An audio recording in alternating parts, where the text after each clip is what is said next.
Security Chief, the human is down in Nursery 7, and the krill cubs are... The dispatcher's voice cracked. Sir, they're covering her with blankets. Kael'thas nearly dropped his data tablet. Repeat that. The cubs are doing what? Covering the human with blankets, sir. All 12 of them. They've stripped every warming cloth from the storage units, and they're piling them on top of her. Kael'thas was already running. Krill cubs didn't cover things, they shredded things. At 6 months old, each cub possessed claws capable of rending durasteel and hunting instincts honed over 3 million years of apex predation. A vulnerable, unconscious human should have triggered every feeding response in their genetically programmed arsenal.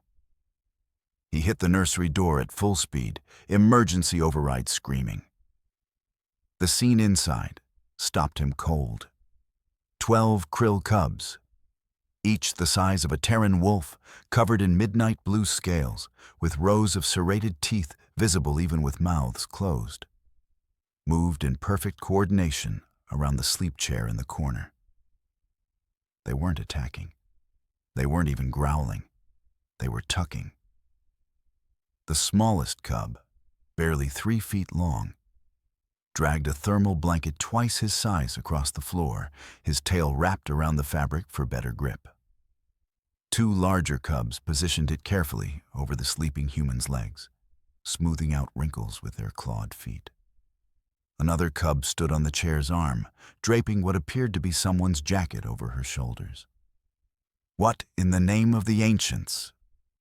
Kael'thas breathed. Emma Martinez, the human child care provider hired 3 months ago, was unconscious in the chair. Her head tilted at an uncomfortable angle, mouth slightly open. Her datapad had fallen to the floor. She didn't move, and the cubs were protecting her. The largest cub, designation Rixall according to the nursery records, positioned himself at the foot of the chair, hackles raised, eyes fixed on Kael'thas with unmistakable warning. A low rumble emanated from his chest, not the hunting growl that preceded a strike. The territorial warning that krill gave to threats approaching their dens. "Get me Zara," Kael'thas said into his comm, not taking his eyes off the cubs. "Get me the xenobiologist now." "Already on her way, sir. She says this is..." The dispatcher hesitated. "She says this is impossible. Tell her to hurry." 2 more cubs emerged from the supply closet, dragging what looked like every soft material in the nursery. One had found Emma's spare sweater.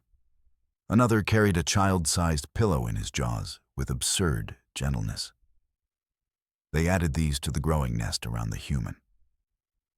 The smallest cub, Kael'thas checked the roster. Tinyax, barely 3 months old, climbed onto Emma's lap. He circled twice, then curled into a protective ball against her stomach, his scaled head resting on her arm. Purring, purring. Krill didn't purr. Krill killed.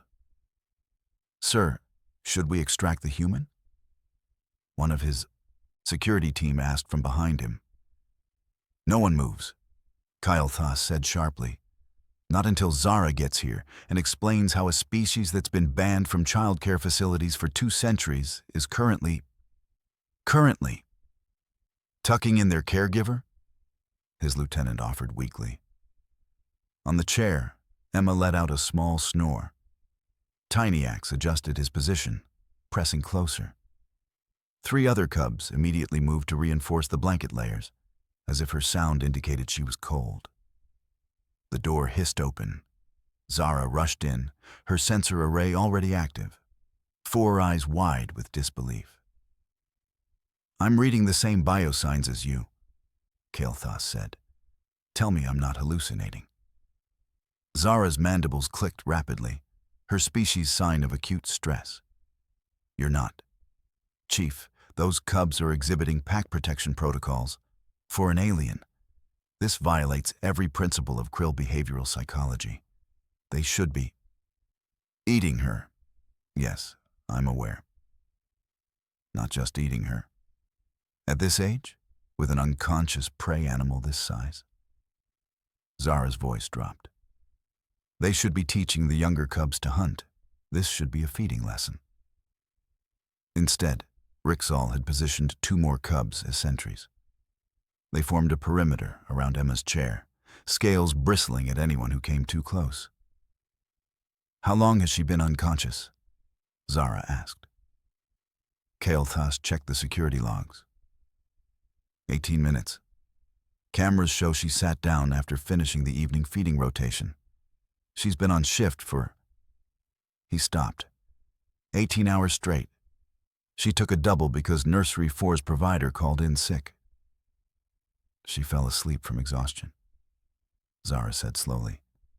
And the cubs? The cubs are trying to keep her warm and safe. They watched as another cub carefully positioned a blanket over Emma's exposed arm. "Zara," Kael'thas said quietly, "what has this human done to them?" The situation deteriorated, or evolved, Zara wasn't sure which, in the next 10 minutes. "Sir, we have movement from the connecting nurseries," his lieutenant reported. "Nurseries 5 and 6 are... Sir, the children are coming here." Kael'thas pulled up the security feeds. His scales went rigid. Through the connecting passages designed to keep species separated, children were streaming into Nursery 7, not chaotically, not randomly, in organized, purposeful groups. 3 Vaxian young, crystalline beings whose body temperature could melt standard metals glided through the doorway. They moved directly to Emma's chair and carefully placed their heat stones around its base. The stones glowed soft amber, radiating controlled warmth upward. "They're regulating the temperature," Zara whispered, her sensors going haywire. Vaxian young don't share heat stones. They're territorial about thermal resources. They should be fighting each other for those stones, not... 4 Threnix hatchlings skittered in next, their chitinous legs clicking in rhythm. The insectoid children immediately began producing silk from their spinnerets, weaving it between the chair's supports and creating what looked like an insulated cocoon around Emma's lower body. "This is impossible," Zara said flatly. "Threnix and krill are natural predator-prey species. The cubs should be hunting them on sight." Instead, Rixall shifted slightly, making room for the hatchlings to work. One hatchling brushed against his scales. He didn't even flinch. "Chief, I'm counting children from..." The lieutenant's voice rose. 12 species. 12 different species in the same room. 2 Glynn children, gelatinous beings from high-gravity worlds, oozed through the door, carrying cushions somehow. A Mordai youngling, all tentacles and bioluminescence, dimmed its natural glow to avoid disturbing the sleeping human. 5 Piran kits arrived with additional blankets, their fur standing on end, not with aggression, but with concern. "They're not using translators," Zara said, her instruments trembling in her grip. "Chief, they're coordinating without any communication technology. Different species, different evolutionary paths, different sensory systems, and they're working together like a single unit." Kael'thas tried to approach the chair. Every cub's head snapped toward him in unison. The growls were unmistakable. "Stay back." "They're protecting her from us," his lieutenant said. "The cubs think we're the threat." Tiny Axe had positioned himself at Emma's feet, his small body taut, ready to spring despite being outweighed by any adult in the room by a factor of 50. The other cubs flanked him, creating a living barrier. "I need to inform the council," Kael'thas said. "This is beyond security protocol. This is..." "Paradigm violation," Zara finished. "Chief, in 40 years of xenopediatric research, I've never seen cross-species cooperation like this. The standing theory is that children under 2 cycles lack the cognitive framework to overcome instinctual species barriers. What I'm seeing here? She gestured at the room. Every child is acting against their biological programming, simultaneously, for one human. The door burst open again. Council Representative Vex Thule strode in, his logical Xanthian mind clearly struggling with the scene before him. "Explain," he demanded, "why I have panicked reports of a human casualty in interspecies cooperation events that violate 70 years of established child care protocols." "She's not a casualty, Representative," Kael'thas said. "She's asleep." "Then wake her and resolve this disruption immediately." A Piran kit, no more than 4 months old, stepped forward and hissed at the council representative. Behind it, a Vaxian young flared brighter, heat rising. The Threnix hatchlings ceased their weaving and turned to face Vex Thule as a unit. "I don't think that's advisable, Representative," Zara said carefully. "The children have decided she needs to rest. They're treating her like—" Rixal moved to the front of the group, his hunting posture unmistakable, every muscle coiled. "Ready. Like family," Zara finished quietly. On the chair, completely unaware of the diplomatic crisis unfolding around her, Emma shifted slightly. Every child in the room froze. Tiniax adjusted his position against her legs, settling back into protective vigilance. The Vaxian young dimmed their stones fractionally. The temperature dropped exactly 2 degrees. She'd gotten too warm. They'd noticed. "What has this human done to them?" Vex Thule echoed Kael'thas's earlier question, but his tone carried something new. Wonder. Jitaro arrived 20 minutes later, his reputation as the galaxy's foremost developmental psychologist preceding him. He took one look at the nursery and sat down heavily on the nearest bench. "Show me the footage," he said. "All of it." Zara pulled up the security recordings from Emma's first day. What they saw dismantled 40 years of xenopediatric theory in under an hour. Week 1. Emma hand-feeding krill cubs their protein rations, her bare fingers placing meat directly into mouths lined with serrated teeth. "That should trigger feeding frenzy response," Jitaro said, his voice hollow. "The movement of prey-adjacent appendages near their mouths. They should have bitten her hands off." Instead, the cubs ate gently, their jaw pressure visibly controlled. Rixal had licked her palm afterward. Week 3. Emma sitting cross-legged, surrounded by Vaxian young, singing what the translator identified as "Twinkle, Twinkle, Little Star." "Wrong frequency entirely," Zara muttered. "Vaxian auditory processing operates on crystalline resonance patterns. Human vocal ranges shouldn't register as anything but noise to them." The Vaxian young were swaying, in rhythm, their crystalline structures literally harmonizing with Emma's off-key human voice. Week 5. Emma playing peekaboo with Threnix hatchlings. Jitaro made a sound like choking. Threnix have compound eyes with nearly 360-degree vision. Object permanence games based on binocular sight occlusion are meaningless to them. They can see around obstacles. This game shouldn't... The hatchlings were chittering with what could only be described as delight, their antennae vibrating each time Emma's face reappeared. "She's doing everything wrong," Vex Thule said slowly. "Every single protocol violation we train caregivers to avoid." "And look at the developmental metrics," Zara said, pulling up the data. "Aggression incidents down 73%, feeding cooperation up 89%. Sleep cycle regulation improved across all species. Social bonding markers." She stopped. "This can't be right." "What?" Kael'thas demanded. "The children are forming cross-species attachment bonds. That doesn't happen. That can't happen. The neurological pathways for interspecies empathy don't develop until they're taught. Jotaro interrupted, his eyes fixed on a particular clip. Ancestors preserve us. Go back. Week 7. Timestamp 14 to 32. Zara pulled up footage. A tiny grill hatchling, barely the size of Emma's thumb, lay motionless on the floor.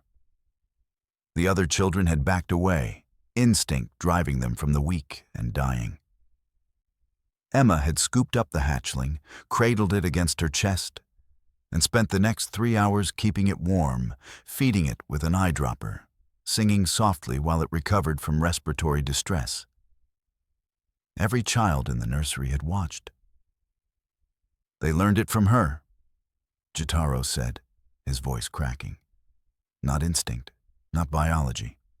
Learned behavior. She showed them that when someone is vulnerable, you protect them. You keep them warm. You stay close. He gestured helplessly at the sleeping human, now buried under contributions from 12 species. You cover them with every blanket you own. Vexthul finished. More footage played. Emma comforting a Piran kit through separation anxiety. Emma teaching Mordai younglings to share bioluminescent games. Emma sitting with a krill cub who'd had a nightmare, letting him curl against her while she hummed. She's teaching them compassion, Zara whispered. Actual, functional, cross-species compassion. We thought it was impossible at this developmental stage. We thought it was impossible, period, Jotaro corrected. Different survival strategies, different evolutionary pressures, different neurological structures. There's no basis for universal empathy. Every species defines care differently. There's no common framework. Except there is. Kael'thas was watching Emma's face on the security monitor. She's the framework. On the screen, Emma was reading a story to 17 children from 8 different species. They were all listening, all calm. A krill cub's head rested on a Threnix hatchling's back. A Vaxian young had dimmed to match the ambient light for a photosensitive grill. They were mimicking her. The way she treated each of them, with patience, warmth, unconditional gentleness, was becoming the way they treated each other. Our protocols, Jotaro said slowly, are based on maintaining species separation to prevent conflict. We've been designing systems to keep them apart. She's teaching them to be together, Zara said. In the chair, Emma stirred. Her head shifted slightly, seeking a more comfortable position. Every child in the room froze mid-motion. Tiny Axe's eyes snapped open. The Vaxian young dimmed their heat stones fractionally. A Threnix hatchling adjusted the silk cocoon. The Piran kits tensed, ready to add more blankets if needed. They waited. Protective, vigilant, united. Emma settled back into sleep. The children resumed their positions. Station protocols have no category for this, Vexthul said quietly. We have no framework for a human who accidentally teaches universal compassion by simply being herself. Then we need new protocols, Jotaro said. Because whatever she's doing, it's working better than anything we've tried in 200 years. Emma's eyes fluttered open. For a moment. She stared at the ceiling in confusion, then down at herself, buried under what appeared to be every textile in the facility. Oh, guys, she said, her voice thick with sleep and emotion. You didn't have to do this. Tears formed in her eyes as she took in the scene. 12 krill cubs arranged protectively around her chair. Vaxian young maintaining perfect temperature. Threnix hatchlings nestled in their silk weaving. Children from species that shouldn't even tolerate each other's presence, all focused on her comfort. I just fell asleep, I'm okay. Rixal moved first, climbing onto her lap with surprising gentleness for a predator his size. Then Tiny Axe. Then 3 more cubs, arranging themselves across her legs, her arms, against her chest. The pile grew. Warm, scaled bodies pressing close, rumbling with contentment. Pack comfort, Jotaro breathed. That's pack comfort behavior. That's reserved for Krill blood family only, for injured pack members or their mama, Emma said softly, running her hand over Rixal's scales. She looked up, noticing the crowd of officials for the first time. Oh, sorry, did I cause some kind of emergency? I just sat down for a second after feeding time, and I guess I was more tired than I thought. Ms. Martinez? Vexthul said carefully. Can you explain what you've been doing with these children? Emma blinked. My job? Childcare? Specifically, Zara pressed, her instruments trained on Emma. How you've been performing childcare. Oh, well. Emma shifted, adjusting cubs like they weighed nothing. They just needed someone to tuck them in and tell them they're safe, you know? The protocols seemed really cold. All that species separation, the minimal contact requirements. She shrugged. They're babies. They need to know someone cares. You've been tucking them in? Kael'thas asked. The krill cubs? Every night. Emma smiled. They call me Soft Claw Mama because I don't have the sharp claws their birth mothers have. Rixal started it about a month in, and then... She laughed, the sound making several cubs rumble happily. Then they all started doing it. It's really sweet. Zara's instruments were screaming with data. Chief, I'm reading... She looked up, eyes wide. She's generating hormonal analogs. Not pheromones, nothing chemical. This is emotional resonance translating across species barriers. Her presence, her intent, her genuine care. It's registering as safety to their neurological systems, regardless of their evolutionary origin. You're saying she's broadcasting warmth? Jotaro asked. I'm saying she is warmth, Zara corrected. And they all feel it. Can you demonstrate your interaction protocols?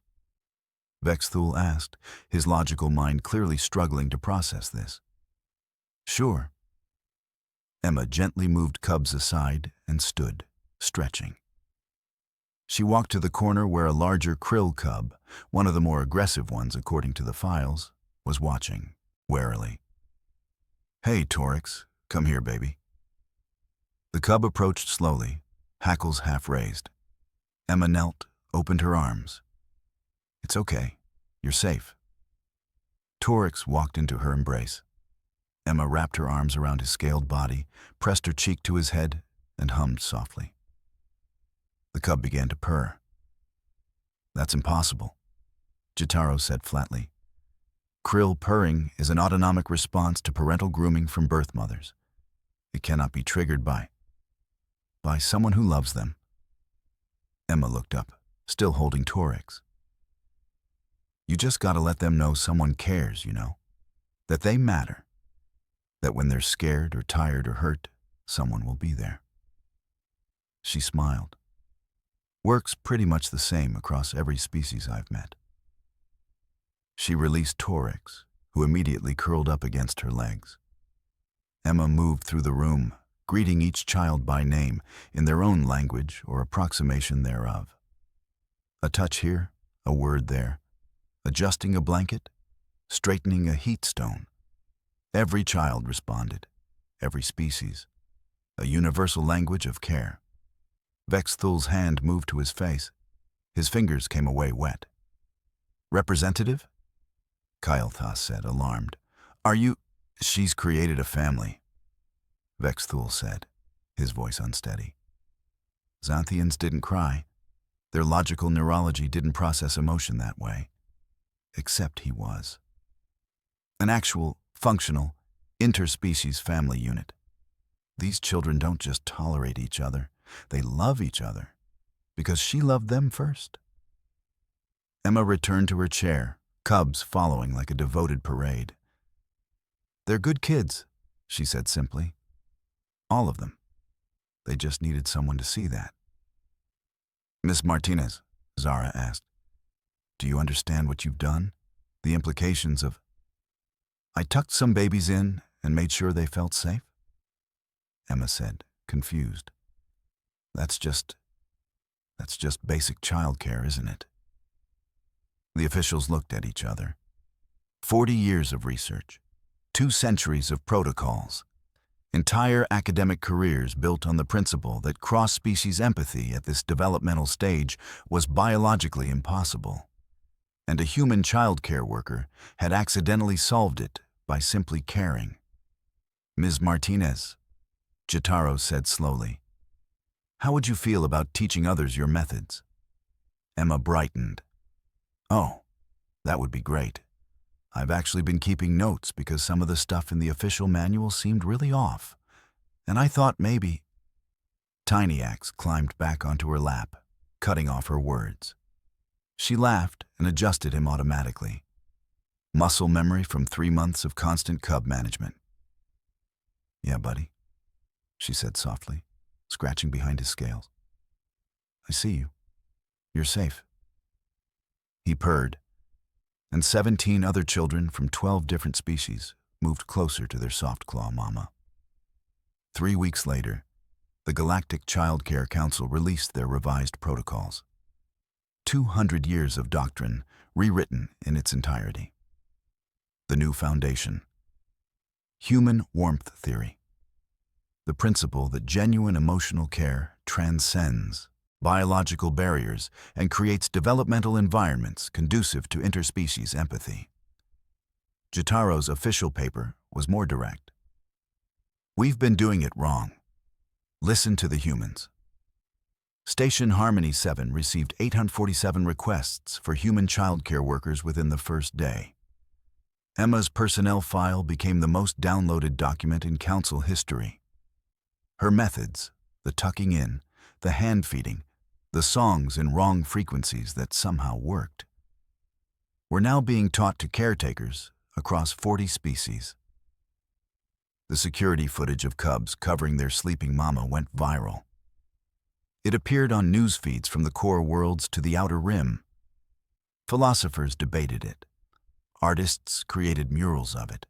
It became the symbol of something the galaxy had forgotten how to believe in: unity that transcended biology. Emma's response when Vex Thule showed her the news coverage: chuckles, "They're just good kids." Then she'd return to preparing afternoon snacks like she hadn't just accidentally revolutionized interspecies relations. The cubs followed her to the nutrition station in an organized line. Previously, feeding time meant territorial disputes and aggressive jockeying for position. Now they waited their turn because Emma had taught them that everyone gets fed, everyone gets enough, and pushing doesn't make the food come faster. Tiny Axe had appointed himself her permanent helper, carrying smaller items in his jaws with exaggerated care. "Good job, buddy," Emma said, accepting a stack of feeding bowls from him. "You're such a big help." He purred loud enough to rattle the cabinet. That evening, Emma settled into her chair with a datapad. Not to sleep this time, but for the nightly story. 47 children from 12 species arranged themselves around her. Krill cubs mixed with Threnix hatchlings, Vaxian young providing ambient warmth for cold-sensitive grill, Pyran kits grooming insectoid antennae in casual affection, scientific impossibility, daily occurrence. "Once upon a time," Emma began, "there was a little star who thought she was too small to shine." Halfway through, she yawned. Long shift, growing family, always tired, but never regretting it. She didn't finish the yawn before cubs scattered. Tiny Axe returned with her favorite blanket, the worn blue one from her quarters. Rixall draped it over her shoulders. Avaxian young adjusted the temperature. Threnix hatchlings reinforced the chair's cushioning. They'd learned her tells, knew her needs, cared for her the way she'd always cared for them. Emma's eyes misted. "Thanks, babies," she whispered, pulling the blanket close and continuing the story. "Love you too." In the observation room, Zara and Jotaro watched their instruments record data that would fill textbooks for the next century. "She's teaching them how to be a civilization," Zara said softly. "Not just individuals sharing space, an actual community." "She's teaching them how to love across differences," Jotaro corrected. "Everything else follows from that." On the monitors, Emma finished the story. Cubs settled for sleep. Predators and prey, crystalline and gelatinous, all species represented, all species safe. All because one exhausted human had decided the rules were wrong and babies just needed tucking in. Tiniax took his position at her feet. Guardian, helper, family. Emma dimmed the lights with a voice command, then whispered the same thing she whispered every night. "Sweet dreams, babies. Mama's right here." 47 children, who by every scientific measure shouldn't trust each other, let alone her, settled into peaceful sleep. The galaxy had learned something humans had always known. Love doesn't need to make sense. It just needs to be real.